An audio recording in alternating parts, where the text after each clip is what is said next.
Hello students, I want to give a quick overview, just in case you're not able to see my screen correctly, of how Whiteboard works. So the outline on my screen will look a little different, but remember you're just working through the Teams meeting where you'll be able to have functions to do stuff on here. So for starters, don't do this. I had some students do that before and go get lost in the desert that is the blank white space.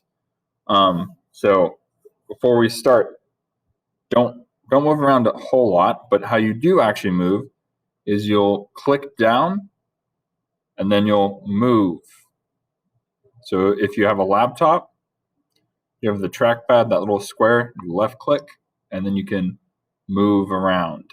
If you have a mouse, you would just click down the left and you would move your mouse around.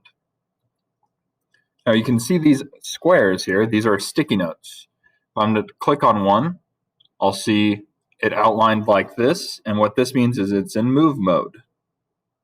Move it around like that. Now if I double click, type here, and I can type my name, and this is how you guys will answer your questions. Now some other stuff I can do when I'm here is I can like other people's comments if I want to. So let's say there's somebody's comment up here, I can give it a like. There is a background color picker, so you guys can change that. You can copy it, but you don't really need to do that. Don't delete your notes. And then the rest of this actually doesn't really matter. So the main thing you need to know is that if you double click, you can type in it. If you single click, you'll be able to move it around. Now keep in mind that there's some other options on here. Got to change the size there. Oh, sorry, because there's a pop-up at the bottom for this recording software. So I will be providing the sticky notes, but there is ways for you guys to like do certain things like undo and redo.